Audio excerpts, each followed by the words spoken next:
à vous tous. Aujourd'hui, nous traiterons des émissions de gaz à effet de serre du secteur industriel puisqu'un intéressant rapport vient tout juste d'être rendu public portant sur les émissions justement du secteur industriel et des pistes de solutions qui peuvent être envisagées. Ce rapport a été préparé conjointement par HEC Montréal, par le Centre de transfert technologique en écologie industrielle, par l'Institut de l'environnement, du développement durable et de l'économie circulaire et aussi avec Hydro-Québec. Donc, pour nous en parler aujourd'hui, nous avons le plaisir et l'honneur de recevoir le professeur Pierre-Olivier Pinault, que vous connaissez sûrement pour l'avoir vu à plusieurs reprises faire des analyses politiques devant les médias. Donc, le professeur Pinault, il est professeur titulaire au département des sciences de la gestion de HEC Montréal et titulaire de la chaire de gestion du secteur de l'énergie. Il est un spécialiste des politiques énergétiques et intervient régulièrement dans les médias pour analyser l'actualité énergétique. Professeur Pinault, bonjour. Bonjour. Et bienvenue. Nous sommes honorés que vous ayez accepté de nous accorder cette entrevue. C'est toujours un grand plaisir de parler des sujets que je considère importants et qui sont d'actualité.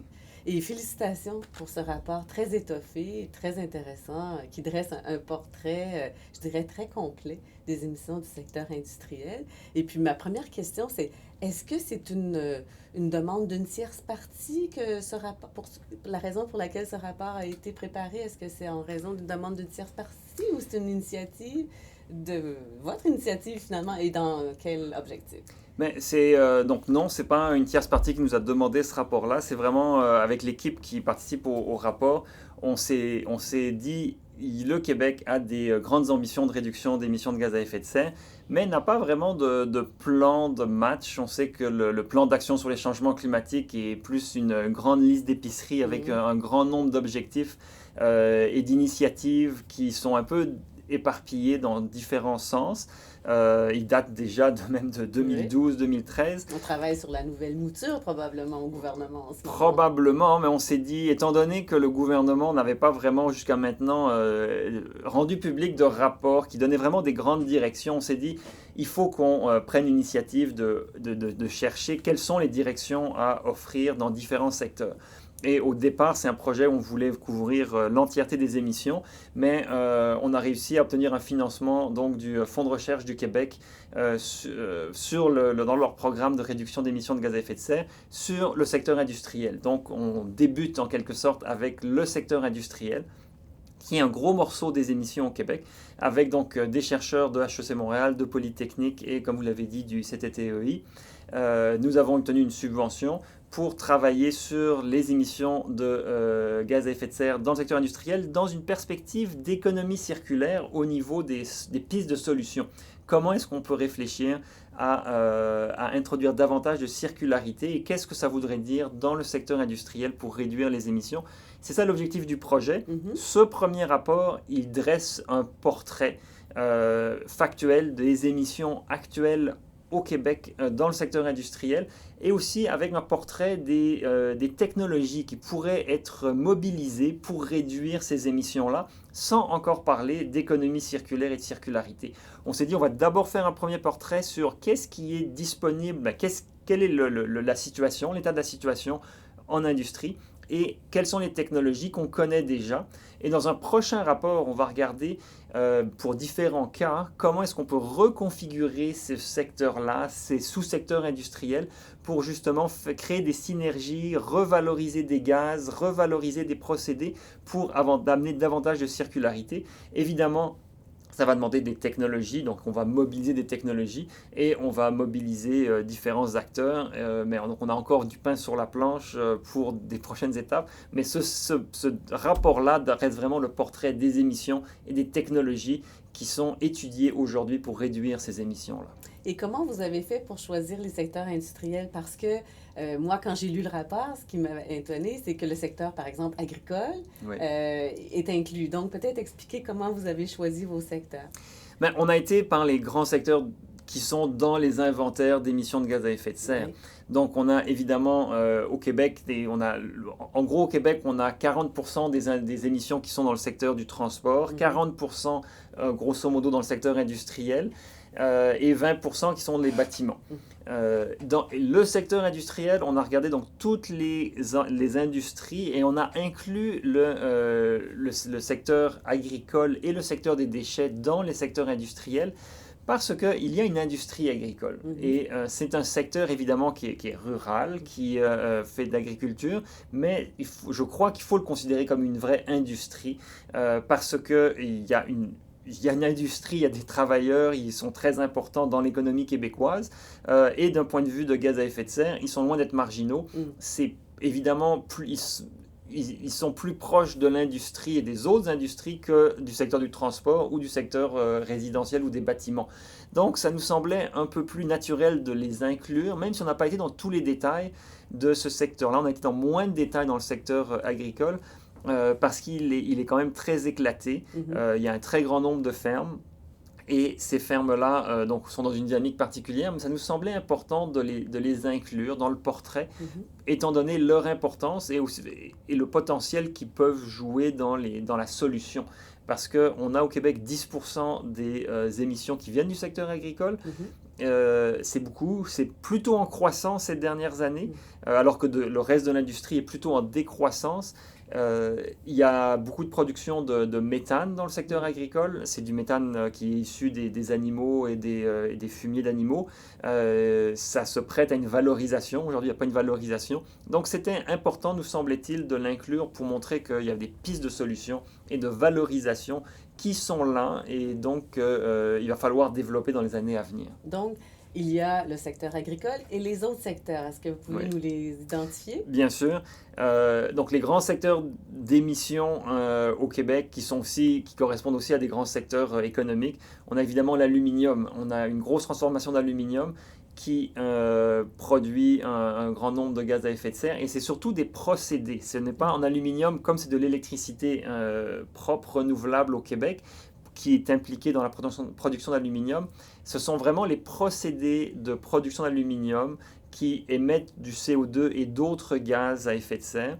Et donc là, on ne pourra pas penser faire une substitution énergétique parce qu'on ne pourra pas remplacer l'électricité renouvelable par une électricité moins émettrice, elle n'est déjà pas émettrice.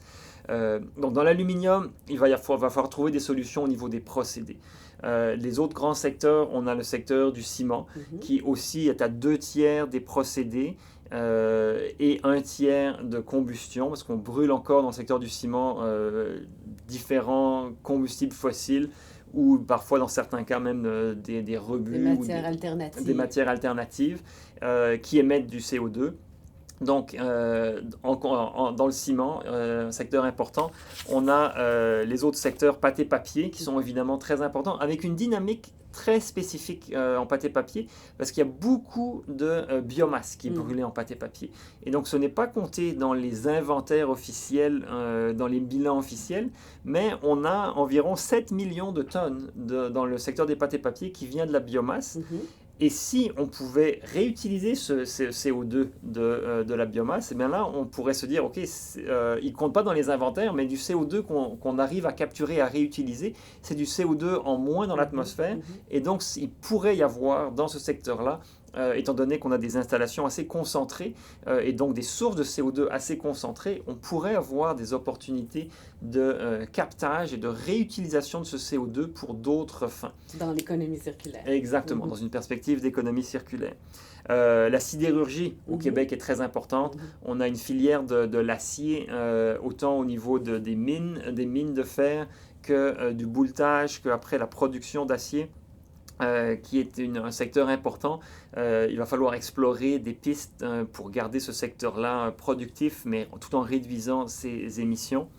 On a le secteur de la chimie, de la raffinerie, qui est très concentré dans l'est de Montréal et à Lévis avec la raffinerie de Valero. Encore une fois, ça c'est des émetteurs extrêmement concentrés où on a beaucoup de CO2 dans des installations industrielles. Il y a beaucoup de possibilités technologiques d'améliorer leur bilan carbone, mais encore faut-il justement investir et mettre les programmes en place pour qu'ils puissent réaliser ces réductions-là.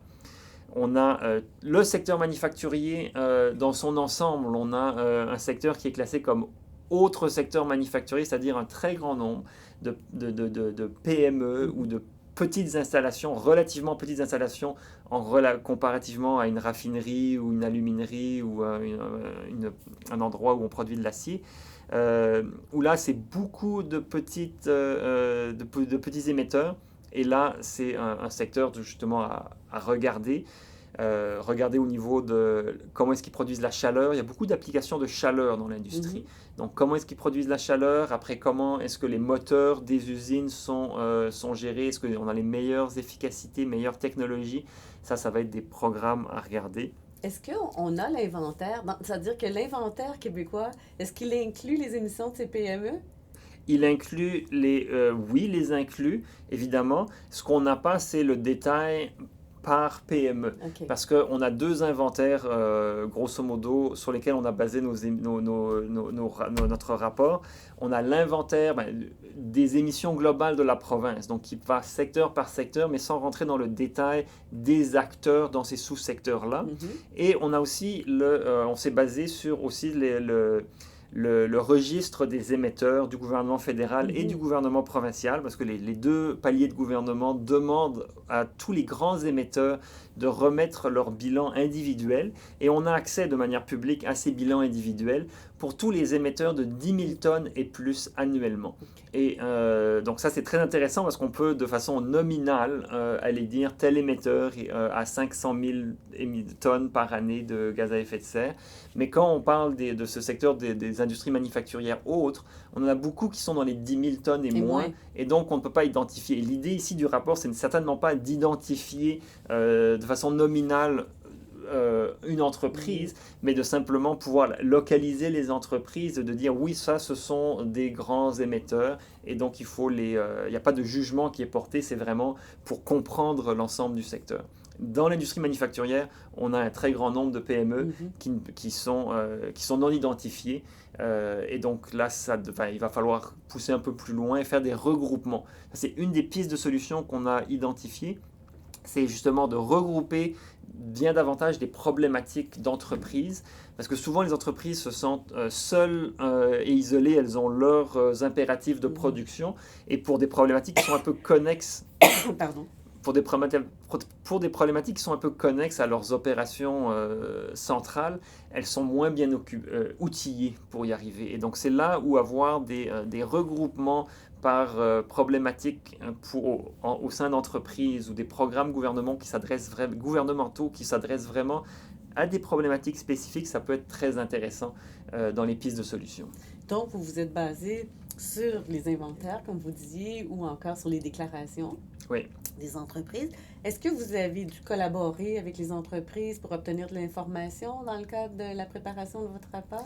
Donc, je dirais oui et non à la fois. Dans un premier temps, on a vraiment voulu baser le rapport sur des données publiques qui sont disponibles, mais qui sont en fait malheureusement pas encore assez utilisées et interprétées dans des analyses. Donc on s'est dit, il y a assez de données publiques pour dans un premier temps faire un portrait général qu'on a fait valider par des entreprises, donc par des gens dans les secteurs, pour qu'ils puissent prendre connaissance du rapport et nous conseiller sur des modifications ou des ajouts ou des retraits pour s'assurer que la compréhension était bonne à la fois de l'extérieur et de l'intérieur des entreprises. Mais on n'a pas eu pour ce rapport-là, on n'a pas eu de travaux poussés où les entreprises ont directement donné des données ou des informations parce qu'on voulait le baser sur des informations publiques et ne pas avoir à gérer, justement, à devoir garantir la confidentialité auprès d'entreprises. Et donc, c'est un portrait qui, à notre connaissance, va beaucoup plus loin que tout ce qui a été fait sur les secteurs industriels.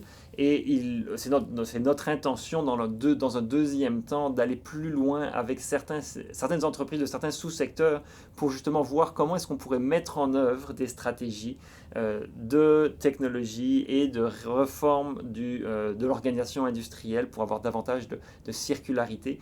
et donc d'étudier les obstacles et les manières de faire pour aller plus loin. Mais c'est prévu de travailler davantage avec les entreprises, mais dans celui-là, elles ont été au courant, mais elles ont donné un feedback, mais elles n'ont pas directement contribué d'informations. Très bien. Puis, donc, l'objectif premier, c'était de dresser un portrait global des émissions de ces secteurs. Est-ce que vous pouvez nous parler de votre constat? Oui, donc on a 5 grands constats dans notre étude. Le premier, c'est justement de montrer bien l'importance des émissions industrielles au Québec, ce qui font, selon les différentes manières de calculer, entre 39 et 44% des émissions québécoises. Donc c'est majeur.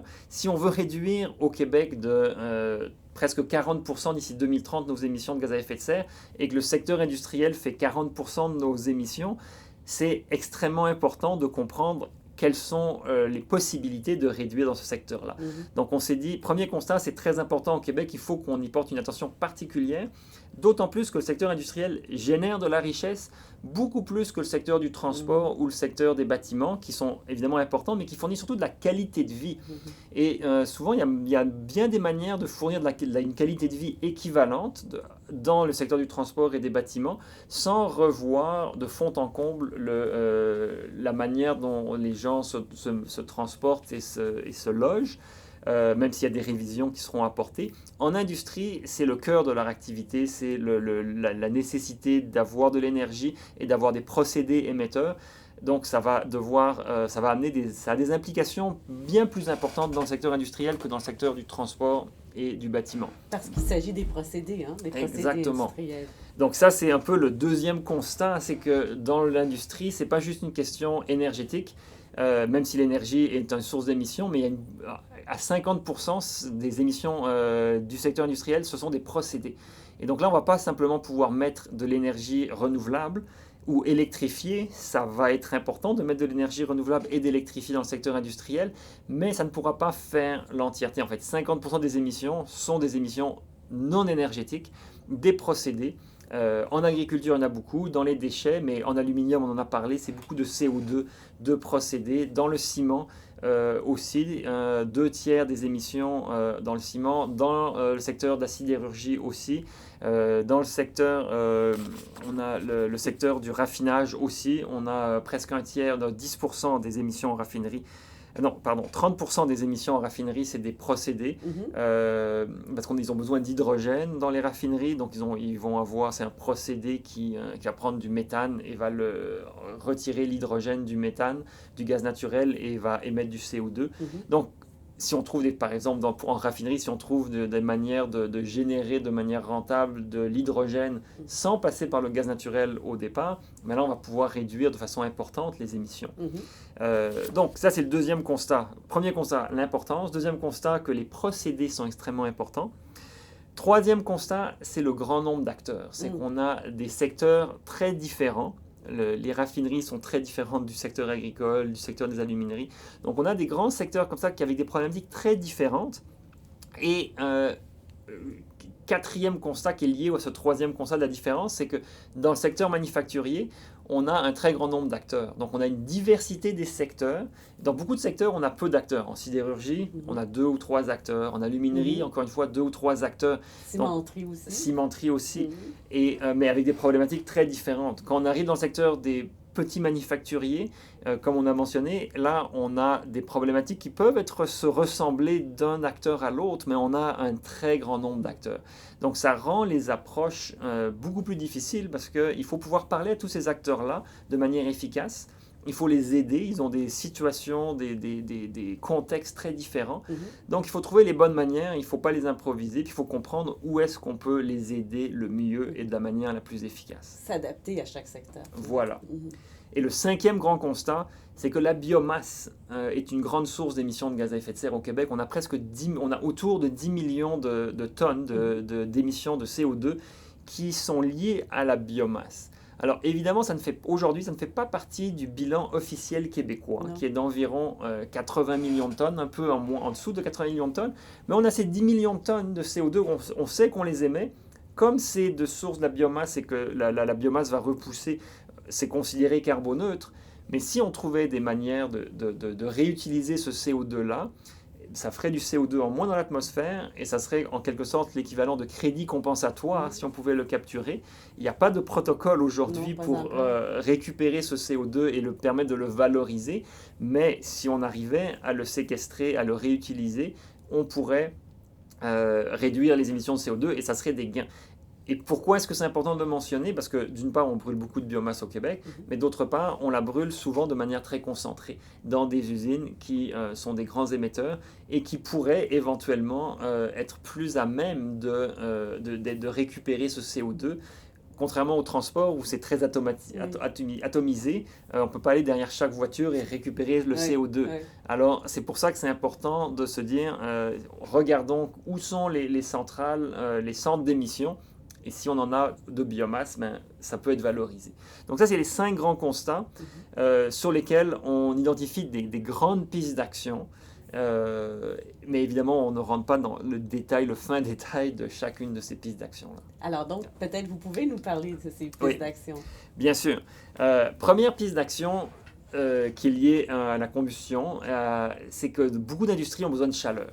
Et donc là, dans la production de chaleur, il y a des développements technologiques prometteurs, qui posent encore des défis, mais qui sont prometteurs, pour différents niveaux de chaleur. C'est que toutes les industries n'ont pas besoin du même niveau de chaleur. Il y a des industries qui ont des besoins de chaleur très intenses, au-delà de 1000 degrés Celsius. Il y a des industries qui sont plus dans les 250 degrés Celsius de chaleur jusqu'à 500 degrés Celsius. Donc, différents niveaux de chaleur. Pour différents niveaux de chaleur, il peut y avoir différentes technologies.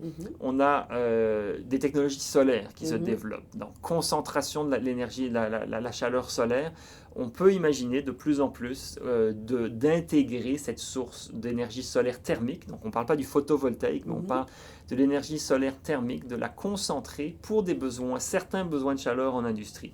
Ça se fait à titre expérimental chez Cascade, par exemple, avec une technologie de Racam, par exemple, qui est une compagnie qui développe ces concentrateurs solaires. Tout n'est pas optimal, ça pose des défis, mais il va falloir miser là-dessus parce qu'on peut développer davantage. Après, tout ce qui est thermopompe et des procédés électriques pour condenser la chaleur, concentrer la chaleur, pardonnez-moi, sont aussi des procédés qui sont intéressants.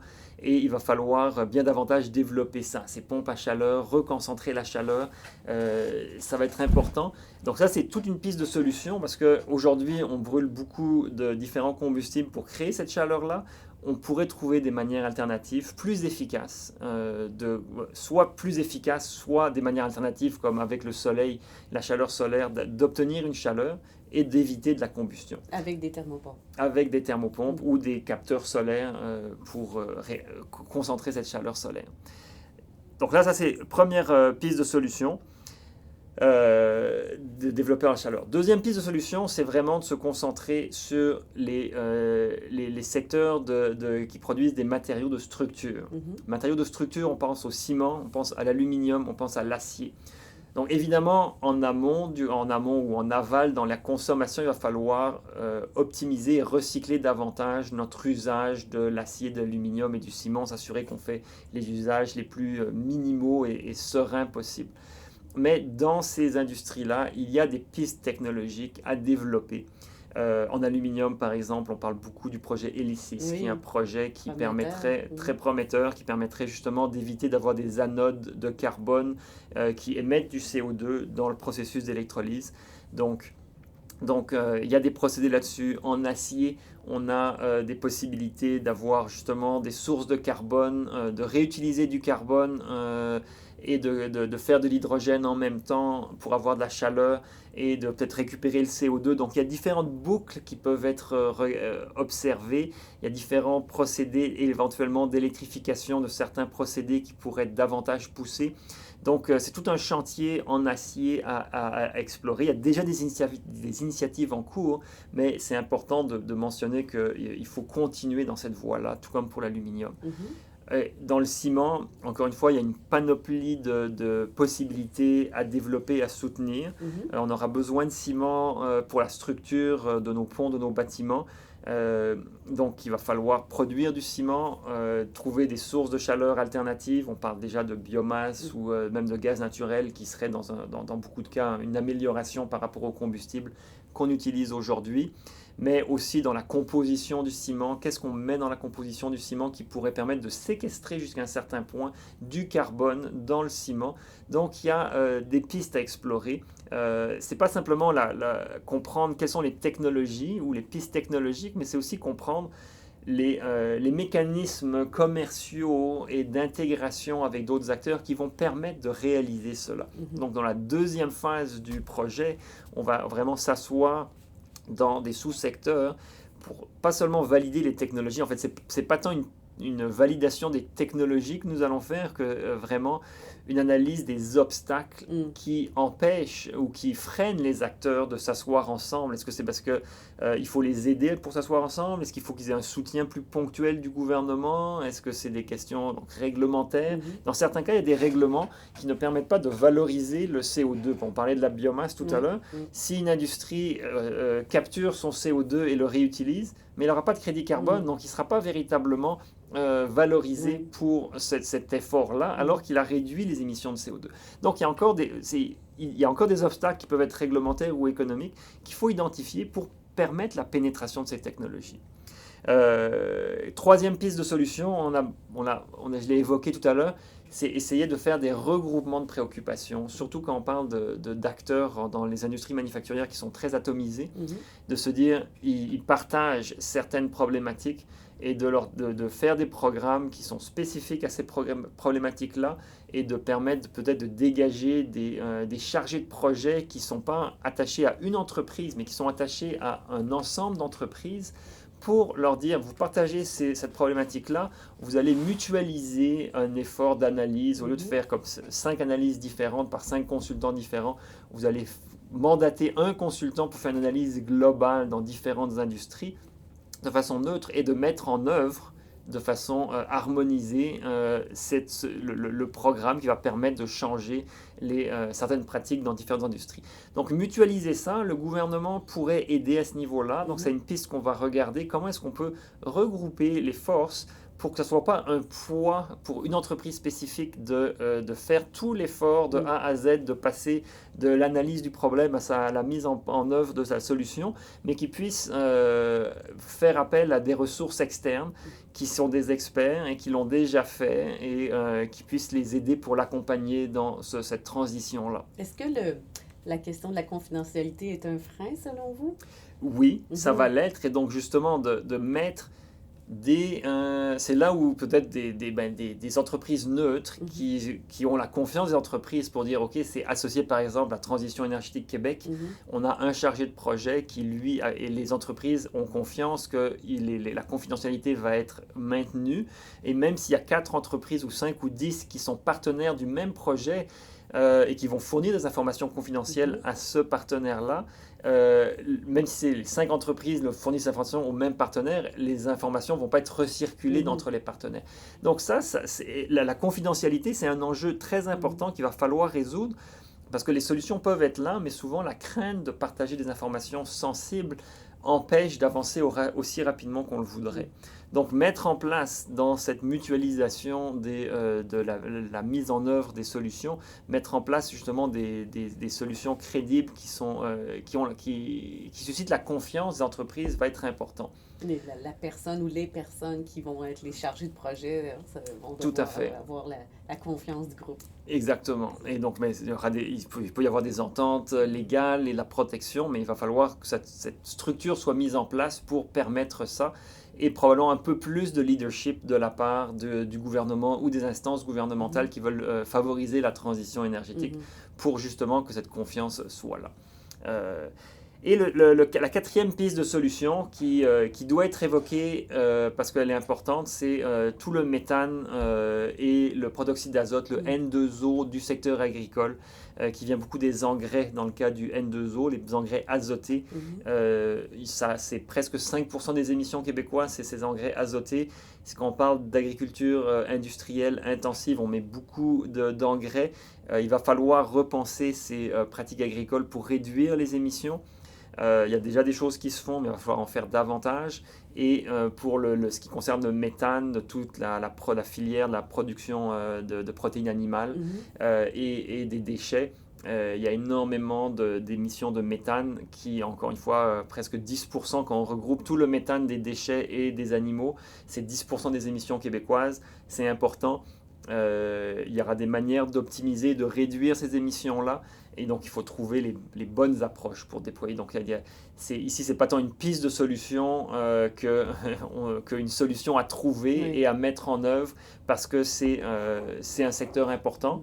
Il faut se nourrir, mais il faut se nourrir de manière évidemment la plus carboneutre possible et donc de faire attention à nos émissions de gaz à effet de serre dans le secteur agricole et des déchets. Et puis, est-ce que vous avez sondé l'intérêt des différents secteurs d'activité des entreprises à intégrer de telles pistes de solutions à des coûts raisonnablement acceptables, ou bien ça sera dans votre second volet de votre étude?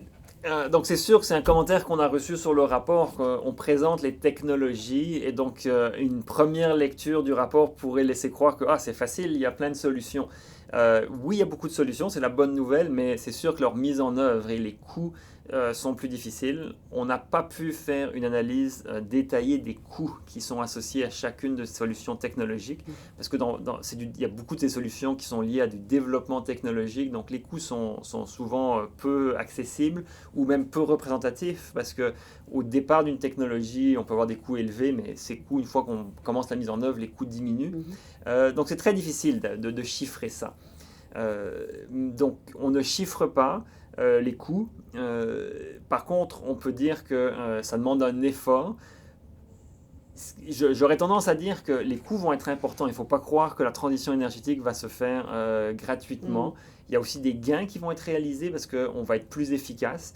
C'est encore difficile de chiffrer entre les gains d'efficacité, les économies récurrentes qu'on va avoir en utilisant moins de combustibles fossiles, et donc on fait des économies. Donc quels vont être ces gains-là et à mettre en équilibre avec les coûts d'investissement à réaliser. C'est difficile de dire comment ça se passe. D'un autre côté, il faut se rendre compte que c'est nécessaire de le faire et que beaucoup des obstacles sont encore au niveau de la communication, de l'optimisation, de la mise en œuvre, de l'organisation entre acteurs. On est dans une société qui peut toujours améliorer, mais qui est très productive. On est très concentré sur nos activités. Et là, les gaz à effet de serre, c'est une autre activité.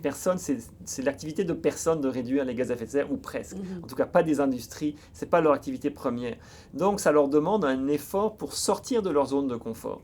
Et ça, c'est un coût de temps, parce qu'il faut qu'ils se dégagent certaines personnes, mais c'est aussi un coût psychologique de se dire, OK, on va le faire, et c'est de réaliser, si on sort de nos zones de confort, on peut trouver de la productivité davantage dans nos activités, parce qu'on va repenser nos activités. Et évidemment, c'est pour aller vers d'éventuels gains dans nos processus.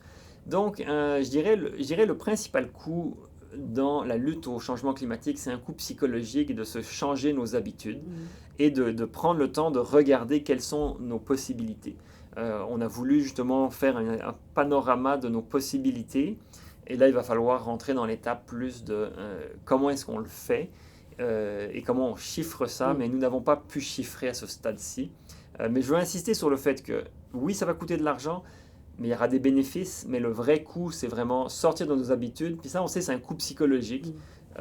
C'est difficile de changer nos habitudes, mais il faut préparer la population et les entreprises à ce changement d'habitude, à cette transition. Oui, et c'est aussi, je pense, moi je dis souvent que si on améliore les procédés, on amène nos entreprises vers les entreprises et les industries 4.0, bien, on les rend plus concurrentielles avec les entreprises chinoises ou autres au niveau mondial, parce qu'elles deviennent plus modernes aussi. Tout à fait. Il y a plusieurs exemples d'entreprises qui, dans un processus de réduction de leur consommation d'énergie, donc d'efficacité énergétique, dans un processus de réduction d'émissions de gaz à effet de serre, ont repensé leurs procédés, se sont analysés, et en bout de ligne, ils ont été chercher des pertes à tellement d'endroits, des pertes énergétiques à tellement d'endroits, qu'ils sont devenus plus productifs, pas seulement d'un point de vue énergétique, mais ils ont réduit des pertes de matériaux, ils ont fait des gains de qualité, et donc on observe ça dans les entreprises qui ont fait du travail sérieux d'optimisation énergétique.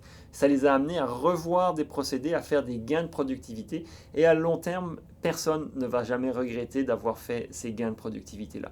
Donc ça vaut la peine. D'un point de vue environnemental, mais d'un point de vue économique, à moyen terme, ça va les mettre, ça va leur donner des positions concurrentielles enviables. Et probablement aussi que les décideurs gouvernementaux pourront lire aussi ce rapport et peut-être s'en inspirer pour élaborer des programmes qui pourraient aider les entreprises à intégrer certaines des pistes, soit de ce rapport-là ou des pistes qui seront aussi énoncées dans votre second rapport. Oui.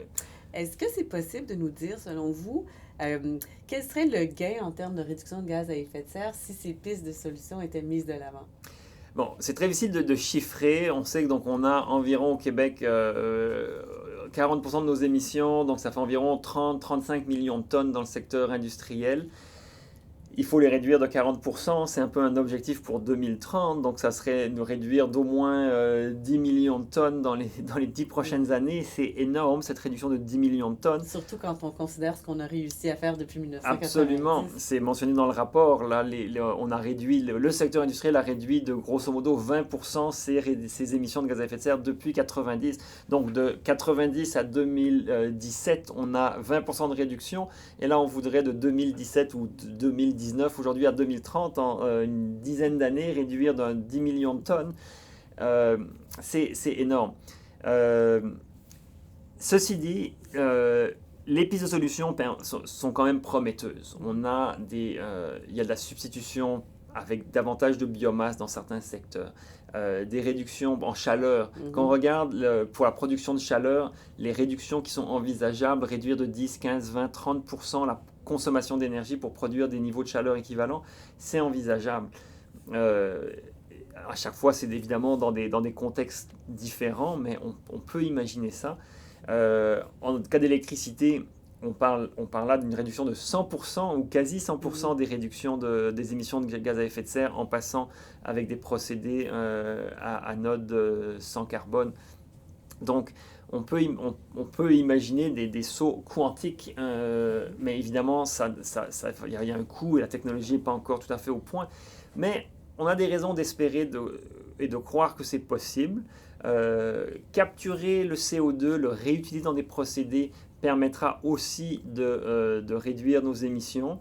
Ça n'est pas directement dans le rapport, mais la production d'hydrogène et l'associer avec du CO2 qu'on a capturé pour faire différents types de combustibles carbonés, mais renouvelables, parce qu'on aurait de l'hydrogène renouvelable et du CO2, par exemple, de biomasse qu'on pourrait combiner ensemble pour en faire des carburants, soit du gaz naturel renouvelable, soit d'autres carburants liquides carbonés. Ça serait des manières de récupérer du CO2 et d'éviter de brûler des combustibles fossiles.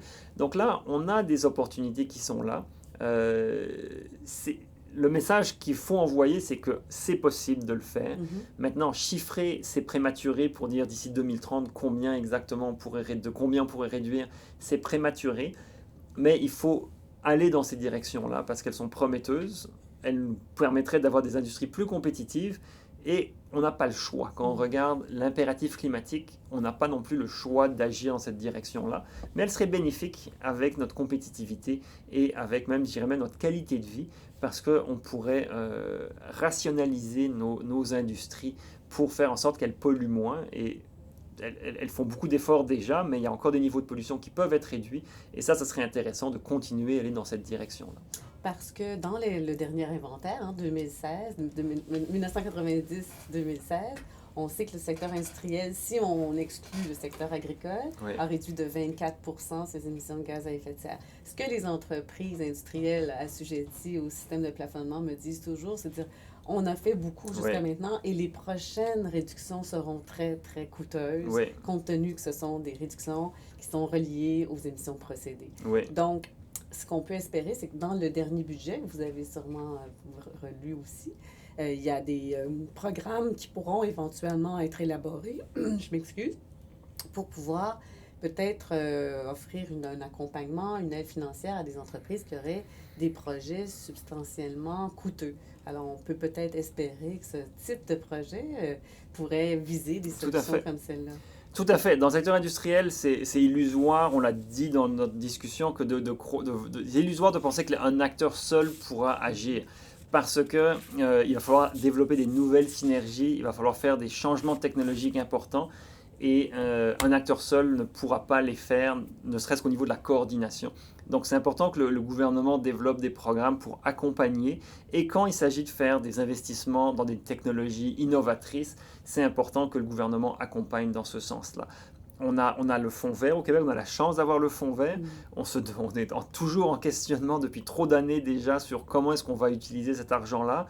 Mais c'est évident qu'on pourrait soutenir des innovations technologiques bien plus importantes que, et ça c'est à titre personnel que je le dis, mais que de donner des centaines de millions de dollars pour des véhicules électriques individuels. Quand on regarde les priorités, ce n'est peut-être pas la priorité ou par tonne de carbone évité, ce n'est peut-être pas là où il faut aller en premier parce que dans le secteur industriel, on a des changements technologiques qui ne se feront pas naturellement, alors que dans le système du transport, ça va se faire naturellement. Les véhicules électriques vont naturellement s'imposer dans les années à venir.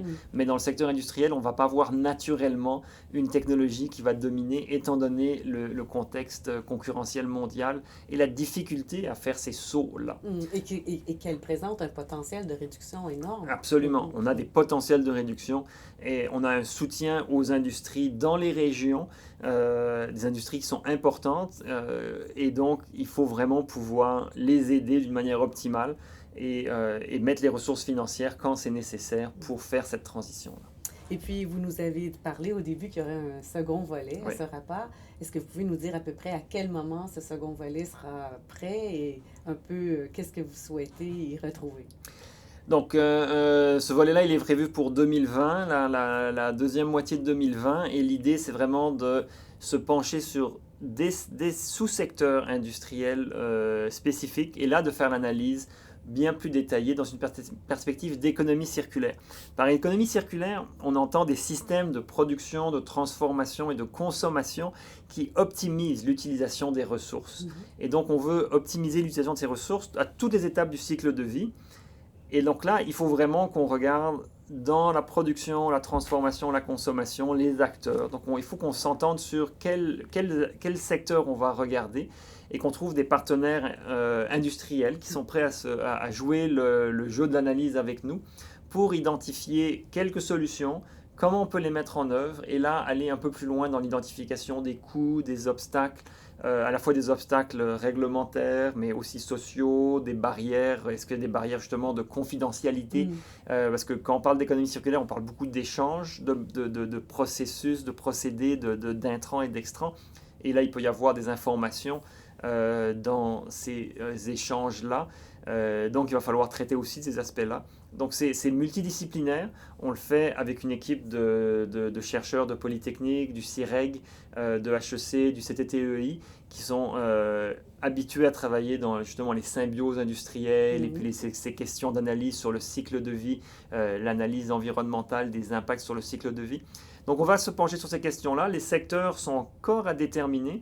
Ce ne seront pas nécessairement les mêmes secteurs? On ne va pas faire tous les secteurs. C'est-à-dire que ça sera un sous-secteur. Par exemple, est-ce qu'on pourra peut-être prendre un secteur du pâté papier et voir justement les émissions de CO2 avec la sériculture à côté, du captage du carbone pour l'injecter dans des serres. Comme ça se fait déjà, il y a le Résolu qui a un partenariat avec une serre et pour donc reprendre son CO2, la mettre dans une serre. Mais c'est peut-être de se pencher particulièrement sur ce cas-là et voir jusqu'à quel point on peut le mettre à plus grande échelle. Ou ça pourrait être dans l'acier. J'ai mentionné cette possibilité de produire de l'hydrogène à partir de gaz naturel et se dire le carbone. Donc on prend le gaz naturel, c'est du CH4, donc il y a du carbone et de l'hydrogène. D'extraire le carbone du gaz naturel, le mettre dans l'acier parce que l'acier a besoin de carbone. Et donc on prend ce carbone-là, on le séquestre dans l'acier, donc là il est séquestré et on a fait de l'hydrogène à côté. Cet hydrogène-là, il pourrait être utilisé à des fins énergétiques, éventuellement se greffer à du CO2 qu'on a émis par ailleurs et refaire une molécule de gaz naturel qui lui serait du gaz naturel renouvelable. Donc on aurait une chaîne de gaz naturel non renouvelable, on séquestre le carbone dans l'acier, l'hydrogène est réutilisé avec d'autres CO2 qui viendraient par exemple de la biomasse, donc qui seraient renouvelables, pour faire du gaz naturel renouvelable. On peut imaginer ce genre de chaîne-là. C'est un petit peu dans cette optique-là qu'on veut aller pour la deuxième partie du rapport et qui pourra mieux quantifier le potentiel de réduction grâce à l'économie circulaire ou à des principes d'économie circulaire dans certains sous-secteurs. Nous avons bien hâte de lire aussi ce second rapport et espérons qu'on pourra en reparler aussi lorsqu'il Ça me fera sera plaisir, prêt. bien Et sûr. puis, nous terminons toujours avec des questions un peu plus ludiques. Nous D'accord. nous inspirons d'un questionnaire que l'animateur Bernard Pivot posait à ses invités dans le cadre de Bouillon Culture, mais bien sûr, modestement, puis nous Oui. l'adaptons ici en développement durable en commençant avec quel est le mot que vous préférez le plus dans le vocabulaire du développement durable? Euh, J'aime beaucoup les mots d'une manière générale. Euh, Moi, donc je suis dans le département de sciences de la décision, on optimise beaucoup. Moi, j'aime optimiser. Alors, c'est pas très romantique, c'est pas très poétique, Mais c'est parfait mais dans le développement durable. j'aime ce mot d'optimiser. J'aime l'idée que on peut faire mieux parce que le constat que je fais, et j'espérais me tromper, mais on gaspille beaucoup. On n'optimise pas nos processus. Chaque jour, quand je me déplace de chez moi à l'école, au travail, à l'école pour amener mes filles, je vois des grands véhicules qui sont de plus en plus grands avec une ou deux personnes dedans. Clairement, ces gens-là ont dépensé des dizaines de milliers de dollars pour un gros véhicule qui est sous-utilisé parce qu'il est surcalibré par rapport aux besoins de mobilité. Et donc, on a un gaspillage, on n'optimise pas en transport. Et évidemment, ça c'est le transport, mais pour bâtir ce véhicule-là, c'est énormément d'acier, d'aluminium, de plastique qui vont là-dedans pour transporter une personne. C'est une erreur économique, sociale et environnementale. Donc j'aime le mot optimiser parce qu'il y a beaucoup d'opportunités à optimiser. Et puis, quelle serait la personne qui vous inspire ou que vous admirez beaucoup dans le domaine du développement durable? David Suzuki quand même est quelqu'un qui vient à mon esprit. Hubert Reeves aussi. Des gens qui sont engagés, qui ont changé le cours de leur carrière pour se dire je vais changer un petit peu mon orientation et ma trajectoire justement parce qu'il faut m'impliquer. Je pense que c'est important de se dire qu'il y a des choses à changer pour le mieux, et il faut s'impliquer, il faut en parler, il faut essayer d'en parler de la manière la plus respectueuse possible parce que même si on voit quelqu'un, la personne qui est dans son gros véhicule que je viens de mentionner, je ne m'en prends pas à elle, même si parfois on peut avoir l'impression qu'il y a un jugement qui est porté. Je pense qu'il y a des gains qui peuvent être faits et il faut essayer de dépersonnaliser ça et d'amener les gens sans juger, les amener à changer. Et moi aussi, j'ai des choses à améliorer. Donc tout le monde a tous des changements à faire, des transformations. Mais donc ça serait un peu des inspirations, David Suzuki, Hubert Reeves. Et sur une échelle de 1 à 10, où vous croyez que le Québec en est en termes de développement durable? Je dirais... On est à mi-chemin au Québec. On est à mi-chemin parce que c'est sûr qu'à l'échelle de la planète, on a déjà fait un grand... La force des choses, notre système hydroélectrique fait en sorte qu'on est extrêmement avantagé. Donc je dirais on est à mi-chemin, on n'a pas besoin de décarboniser notre production d'électricité, mais il nous reste tout le reste à décarboniser. Et on a encore des émissions importantes en transport, en alimentation, on a des grands gains à faire. Donc on est à mi-chemin et il faut faire cette deuxième moitié du chemin. La première moitié du chemin, elle était indolore parce qu'on avait indolore. Il y a eu des défis et il y a encore des enjeux dans le secteur de l'électricité. Mais quand on compare au reste de la planète, à d'autres pays qui sont à 80 ou 90% d'énergie non renouvelable dans la production d'électricité, le Québec est bien en avance. Mais utilisons cette avance-là pour nous donner un tremplin supplémentaire pour aller plus loin.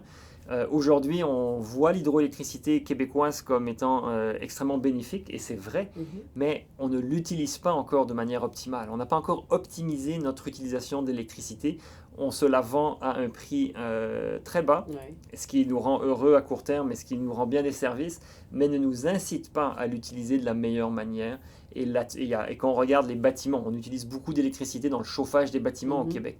Mais nos bâtiments, ils pourraient avoir des enveloppes thermiques tellement plus performantes, ce qui pourrait nous faire des gains de consommation d'électricité qu'on pourrait utiliser au Québec dans le secteur industriel en électrifiant ou pour des nouvelles industries, ou exporter cette électricité-là pour réduire les émissions de gaz à effet de serre ailleurs. Mhm. Dans tous les cas, le Québec s'enrichirait, mais il faudrait bousculer un peu nos habitudes.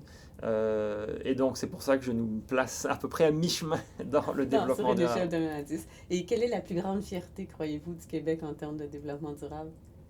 Je dirais la plus grande fierté, c'est l'ambition qu'on a eue, l'unanimité politique derrière cette ambition-là. Je suis fier qu'on n'ait pas au Québec des débats interminables sur est-ce que ça prend une taxe carbone ou pas. On a un marché du carbone. Il n'y a pas unanimité complète derrière le marché du carbone, mais il n'y a pas une remise en question Mhm. profonde du marché du carbone. Mhm. Il y a, dans la classe politique, dans la majorité des industries, il y a quand même une adhésion au principe d'avoir un marché du carbone, Une tarification une carbone. tarification du carbone. Et Mhm. ça, je suis très fier qu'au Québec, on ait un certain niveau de maturité dans le débat. Évidemment, je pense qu'on n'en parle pas assez de la mécanique et on ne se rend pas complètement compte de ce que ça implique. Mhm. Et donc là, je suis moins fier des Québécois quand il s'agit de faire un plan. Parce je suis très fier des objectifs qu'on s'est donnés, mais je suis moins fier justement du plan d'action. C'est quoi le plan de match pour atteindre ces objectifs? Là, on a un problème. C'est une des justifications de notre rapport, c'est justement d'essayer de contribuer à nous donner un meilleur plan de match pour atteindre ces objectifs-là. Une trajectoire qui nous permettrait d'y Oui. arriver. C'est la trajectoire, on ne la connaît pas. On a la trajectoire théorique, on sait qu'on veut réduire d'environ 40% d'ici 2030, mais on ne sait pas, il n'y a pas de plan d'action, il n'y a pas de trajectoire spécifique. Alors, il faut travailler fort pour l'écrire, cette trajectoire-là. Et ma dernière question, quel est l'animal, la plante ou l'arbre dans lequel vous souhaiteriez vous réincarner? Un chat peut-être. Oh! Les chats sont... en fait, quand on voit un chat qui dort et qui se prélasse, il a l'air tellement bien que je me dis ça serait bien d'être ce chat-là. Mais donc il y a un côté, l'aspect bonheur que le chat semble, évoque du moins chez moi quand il est calme. Mais c'est aussi après l'agilité des chats. C'est de pouvoir se faufiler à différents endroits. Ils peuvent s'allonger, ils sont très agiles, ils peuvent sauter. Donc j'aime cette agilité des chats et que le fait que par ailleurs ils semblent, quand ils se prélassent là, sur les sofas, ils semblent avoir un grand bonheur. Donc c'est peut-être, j'aspire peut-être à ces deux choses-là. Ah, c'est beau. Merci beaucoup pour cet entretien très instructif. Merci pour votre engagement aussi, parce que vous êtes très engagé et aussi très réaliste dans votre façon de voir les choses. Merci beaucoup, professeur Pinault. Ça m'a fait grand plaisir, merci.